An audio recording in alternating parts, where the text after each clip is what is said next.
देखिए बाबू, आज हम लोग संधि का रूल नंबर 3 को कंप्लीट करने वाले हैं।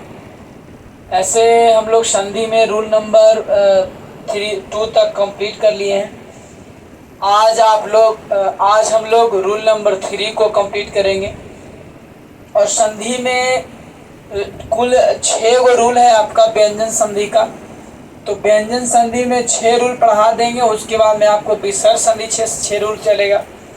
ठीक है, देखिए इसमें बोला है क्या आपको, यदि म, ये आपका जो म है ना, ये आपका आधा म है। कौन म है आपका? आधा म। तो यदि आधा म के बाद, देखिए यदि आधा म के बाद कोई स्पर्श व्यंजन आ जाए, देखिए यहाँ पे है ना आधा म, सब में आधा म है, सब में क्या है? आधा म है। तो यदि आधा म के बाद कोई कोची आ जाएगा, स्पर्श व्यंजन आ रहा है ना, तो यदि आधा म है और ये आधा म के बाद कोई भी अगर स्पर्श व्यंजन अगर आ जाता है, ठीक है, तो आधा म अनुस्वार, जो आधा म है ना ई, तो ई अनुस्वार, अनुस्वार कहने का मतलब कि एगो बूंदा या बाद वाले वर्ण के, जैसे बाद वाले वर्ण है तो बाद वाले वर्ण के वर्ग का पंचम वर्ण में बदल जाता है।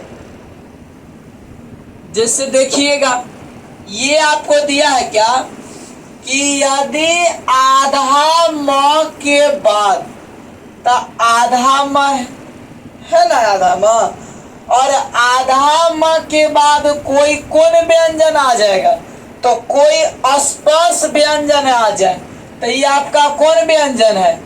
आ रहा है ना स्पर्श व्यंजन। तो यदि आधा म के बाद कोई स्पर्श व्यंजन अगर आ जाता है, तो कुछ बोल रहा है ना कि ये जो आधा म है वो किस चीज में बदल जाएगा? अनुस्वार में बदल जाएगा। किस में बदलेगा? अनुस्वार में बदल जाएगा। या बाद वाले वर्ण के, है ना, ये बाद वाले वर्ण माने एकरा बाद, तो बाद वाले वर्ण के कोची में बदल जाएगा?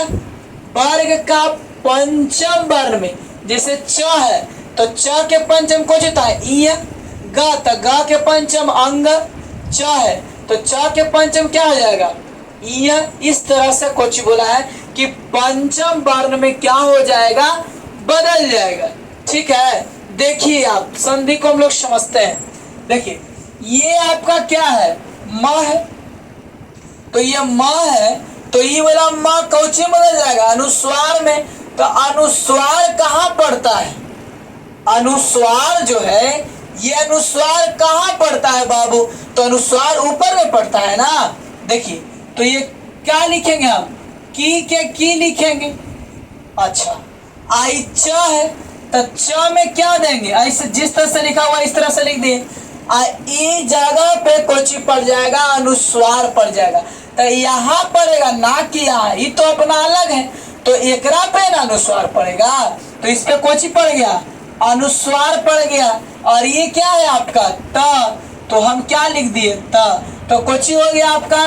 किंचित हो गया। नियम जैसे बोला हम वैसे नियम को आपको दिखाते हैं। बोला यदि आधा म, तो आधा म है ना, आधा म, तो यदि आधा म के बाद में क्या है आपका?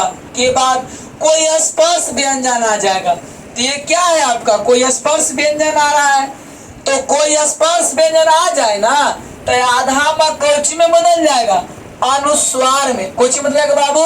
अनुस्वार में। या कोची हो जाएगा? बाद वाले वर्ण के, बाद वाले वर्ण के माने कर बाद वाले वर्ण के वर्ग का केमा रूप ले लेगा? तो पंचम वर्ण में बदल जाता है। देखिए, तो आप ये भी लिखेंगे तो सही है, या आप ऐसे भी लिख सकते हैं। ई क है, आई माँ कोची बदल जाएगा? पंचम वर्ण बाद वाले के। तो एकरा देखेगा ना, तो इसमें कोची ले लेगा? पंचमा। तो च के पंचम क्या हो जाएगा? ई, ऐसे किन, अच्छी, ऐसे किंचित, ऐसे अभी लिखेंगे हम लोग, किंचित, इस तरह से आपका हो जाएगा किंचित। ठीक है,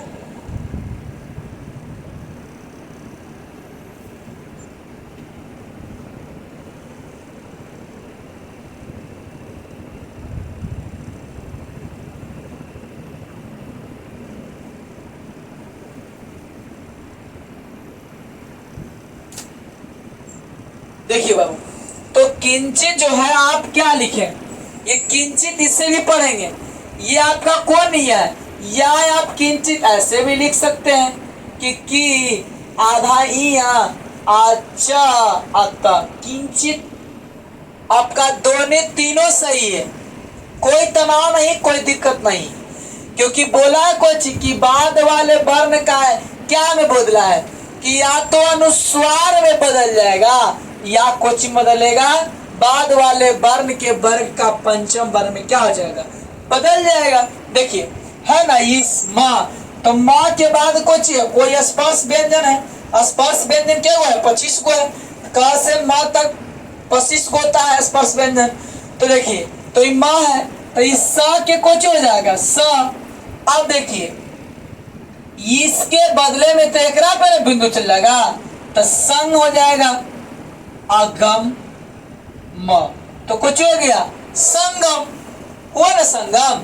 तो संगम में लिखिए किसके कारण से, यादामा के बाद क्या है आपका स्पर्श व्यंजन है, या आप जो है इस तरह से भी लिख सकते हैं, ईसा है आइमा, देखिए इमा है, तब माँ के बाद कोई कुछ स्पर्श व्यंजन है, तो ये कुछ नहीं लगा बाबू, पंचम वर्ण भी ले लेगा ना, तो पंचम वर्ण यहाँ क्या कर लिया, ले लिया आपका पंचम वर्ण ऐसे। देखिए इसमें हलंत है, इस कारण से इसमें भी हलंत लगा दिए। अब देखिए गम के क्या लिख दिए, गम, तो संगम, ये भी आपका सही है, दोनों आप जो आपको लिख सकते हैं। देखिए इपम है, तो ये माँ कोचे में जाएगा अनुस्वार में, तो आप ऐसे लिखेंगे पंचम,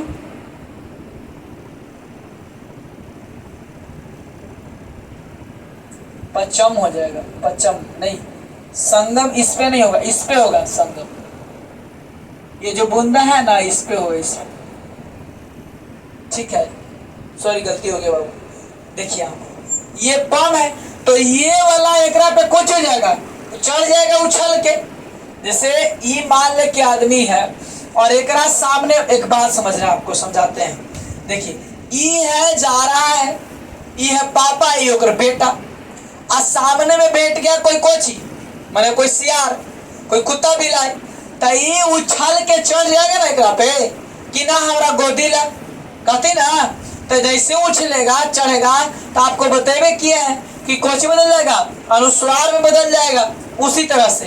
तो ये आपका माँ है, और माँ के बाद कोई कुछ स्पर्श व्यंजन भेट गया, तो ये माँ कोची बदल जाएगा, कोची बदल जाएगा आधा माँ में, यानी कि बूंदा बदलेगा, तो ये कुछ हो गया अनुस्वार हो गया, कुछ हो गया अनुस्वार हो गया, और चम के कुछ हो गया चम, कुछ हो गया पंचम, या आप पंचम ऐसे भी लिख सकते हैं, प आई आधा माँ के जगह कुछ लिखेंगे इया, इस तरह से आई च आई माँ, हलंत भी लगा सकते हैं, तो पंचम, या आप पंचम ऐसे भी लिख सकते हैं।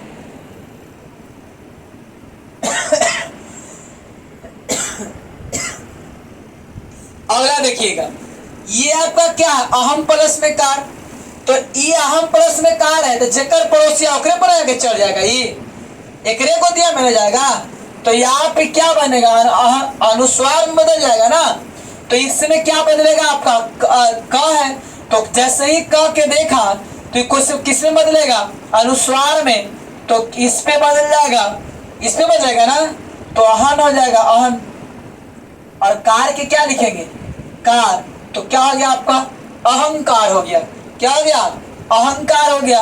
या आप ऐसे भी लिख सकते हैं अह, और क जो है तो माँ है, और माँ के सामने कौन है क है, इस कारण से कोचिंग बदल जाएगा पंचम वर्ण में, तो यंग ले लिया, अब इसमें हलंत, इस कारण से इसमें भी हलंत, तो इसमें हलंत, तो इसमें हलंत, और कार के क्या लिखेंगे कार लिखेंगे, तो क्या हो गया बउआ अहंकार। क्या हो गया, अंकर।